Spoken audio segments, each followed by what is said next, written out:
Gamal Abina, observateur des questions internationales, cofondateur du MDC, Mouvement des droits civiques. Bonjour monsieur, merci d'être avec nous en direct sur RT France. Il y a ce rassemblement aujourd'hui, autre événement aujourd'hui concernant le Yémen, les parlementaires de divers pays européens qui ont signé ce qu'on appelle l'appel de Paris pour la paix au Yémen, dans lequel ils plaident notamment également pour la suspension des exportations d'armes. Il y a une réelle prise de conscience, ça y est, enfin en Occident concernant cette guerre. Il a fallu l'affaire Khashoggi pour qu'on en arrive là. Le problème, c'est qu'effectivement, maintenant, on a le sentiment, c'est un sentiment encore une fois, qu'il y a une prise de conscience. Le souci principal, c'est que ça fait quand même depuis 2014 que cette guerre a été engagée, au départ sous forme de guerre civile, puis par la suite l'intervention de l'Arabie en 2015. Et il faut se rappeler qu'il y a eu une signature de contrat des États-Unis, mais pas seulement, 386 milliards de dollars d'armement. Le problème, c'est que l'Arabie est surarmée depuis 1991, depuis la guerre du Golfe, qu'on continue à vendre des armes dans des proportions jamais égalées dans l'histoire de l'humanité quasiment, et surtout on continue sachant parfaitement la destination des armes. L'Arabie a décidé de faire une guerre parce qu'elle prétend avoir un problème avec les Iraniens, les chiites et les haïdites, mais quoi qu'il en soit, ce surarmement de l'Arabie se justifie par quoi? Par la dépense militaire qui doit être utilisée. Quand on achète des armes, c'est pas pour faire la décoration, c'est vraiment pour les utiliser, faire la guerre. Et aujourd'hui, ils font la guerre. Alors justement, pour bien qu'on soit clair, quels sont précisément les pays qui vendent aujourd'hui des armes à l'Arabie Saoudite pour cette guerre au Yémen? Trois pays principaux. Évidemment, les États-Unis, ça c'est pas un mystère, qui ont eu le marché de l'Arabie depuis la guerre du Golfe de 91. Puis par la suite, évidemment, l'Angleterre, la France, qui sont les principaux pourvoyeurs d'armes à l'Arabie. C'est quasiment des rapports d'exclusivité. C'est-à-dire que ces pays-là, pour des raisons historiques, coloniales, passés très ancrés depuis 1945 avec le pacte Quincy avec les États-Unis, ont décidé de dire qu'ils sont les protecteurs de l'Arabie et qu'ils leur donnent les moyens d'avoir des moyens de protection militaire. Mais en vérité, ces moyens, ils n'en ont pas besoin. C'est juste un marché juteux. Quand l'Arabie est attaquée, par exemple, il y a la menace de l'attaquer en 91, les États-Unis envoient 300 000 hommes. Donc ils n'ont pas besoin d'armes en vérité, l'Arabie. Mais par contre, il y a beaucoup de pétrole et on donne le sentiment que si l'Arabie a beaucoup d'armes, elle est forte. Ce qui est un leurre. C'est une façon de faire de l'argent, quoi, tout simplement. Alors, certains pays européens, pendant la crise de l'affaire Khashoggi, ont décidé effectivement de suspendre leur vente d'armes. L'Allemagne, je pense à l'Espagne. La France, elle, a appelé à la fin de la guerre. Effectivement, il y a cet appel de Paris. Aujourd'hui, vous pensez qu'enfin, il y a, je le répète, une prise de conscience, mais qui va enfin donner des actes? Il y a vraiment un avant et un après? Un avant et un après Khashoggi. Déjà, on commence par l'affaire Khashoggi. C'est un crime indiscutable.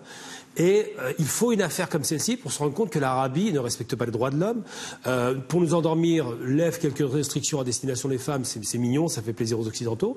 Mais à côté de ça, continue à mener une guerre infâme. Je rappelle tout de même qu'au Yémen aujourd'hui, on a 8 millions de personnes menacées de mourir de faim. 8 millions. C'est pas rien. Je veux dire, à l'époque, on parlait beaucoup du Sahel quand il y avait des sécheresses. Mais là, c'est 8 millions de personnes à cause d'une guerre, pas pour autre chose. Il y a 16 millions de personnes qui n'ont plus accès à l'eau potable. Ça signifie qu'aujourd'hui, il y a des gens il y aura des conséquences incalculables qui vont durer encore des décennies.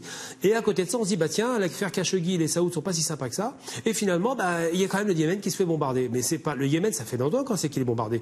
Le problème, c'est le courage politique. Qu'est-ce que M. Macron, qui est président aujourd'hui élu de la France, aura le courage de dire, effectivement, je suis prêt à sacrifier un marché juteux au profit de quoi? Du droit international. Au profit de quoi? Du droit à la non-ingérence dans les affaires intérieures de l'Arabie, mais pas seulement, du Yémen, qui est, je rappelle quand même, c'est un pays libre au départ, qui subit depuis très longtemps des guerres et qui aujourd'hui ne mérite pas ce qui lui arrive. On oublie toujours que le Yémen est un des pays les plus pauvres de la planète face à un des pays les plus riches. C'est ça la réalité. Et ce pays riche est suraidé. C'est hallucinant, quoi. Est-ce que c'est exagéré tout de même, on l'a vu dans ce rassemblement, de parler de complicité de la France, ou non, c'est quelque chose, qui est réel, qui correspond à une réalité? Bon, il n'y a pas de complicité dans les affaires, il faut être très clair. On a un intérêt, c'est un intérêt financier. S'il y a des morts à côté, ça s'appelle du collatéral, du dommage collatéral. Le but, c'est d'avoir un marché. On espère qu'on n'utilisera pas les armes, mais en vérité, on veut quand même vendre des armes. Ne pas vendre des armes à l'Arabie, c'est mettre des gens au chômage ou avec moins de travail, on dira. Donc ça, c'est une réalité. Le second aspect, parler de complicité, c'est un terme fort pour attirer l'attention. Je comprends qu'on utilise des termes forts qui sont marketing, mais dans les faits, c'est pas la complicité, c'est du business. Et le business, malheureusement, il n'a pas de cœur. Le business ne regarde pas la couleur du porte-monnaie. Ce qui l'intéresse, c'est de savoir s'il est en mesure de pouvoir faire de l'argent ou pas. Et le droit de l'homme là-dedans n'ont pas aucune part, bien évidemment. Vous êtes observateur effectivement de cette question depuis très longtemps. Quel est votre sentiment sur l'opinion des Français, l'opinion de la rue sur ce conflit? Finalement, on est un peu comme les politiques, un petit peu cyniques, on ferme les yeux. Ça fait, comme vous dites, du business où les gens prennent conscience de la situation catastrophique. Ça fait, comme je vous dis, ça fait 4 ans que cette guerre dure. Le problème, c'est qu'on nous met un saupoudrage de chiites dedans, d'Al-Qaïda, de tout un tas de structures radicales qui sont à l'intérieur. Donc c'est difficile de sensibiliser les gens à des groupes radicaux qui ont commis des attentats à Paris et leur dire le Yémen, c'est des gens bien. C'est compliqué parce qu'on mélange les cartes. Mais en vérité, quand on voit des images d'enfants qui meurent, quand on voit des images de massacres, quand on voit des images d'écoles détruites, finalement, tout le monde a un cœur. Et on se rend bien compte qu'il y a un problème. On se rend bien compte que les gens qu'on est en train d'assassiner là-bas, parce qu'on parle bien d'assassinat, on parle pas de guerre. Une guerre, c'est quand il y a deux armées face à face. Aujourd'hui, c'est des groupes de guerrieros face à un État surpuissant. Ils commencent à se rendre compte qu'il y a un problème, effectivement. Et concrètement, j'ai envie de vous dire, la population, en règle générale, n'est pas acquise à la guerre.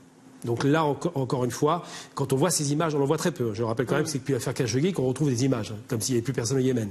Donc je pense qu'effectivement, les Français, il y a un retournement de tendance. Et j'espère maintenant, c'est un vœu pieux peut-être, que les pouvoirs politiques, particulièrement M. Macron, va écouter cette population qui commence à s'inquiéter de ça et fera comme Mme Merkel, qui était extraordinaire et qui a dit on arrête le vente d'armes. Elle n'a pas discuté, elle n'a pas dit on va geler, on va discuter. Non, elle a été ferme. Et là-dessus, il faut suivre un exemple de qualité. Merci Jamal Bina d'avoir été avec nous en direct sur RT France. Merci.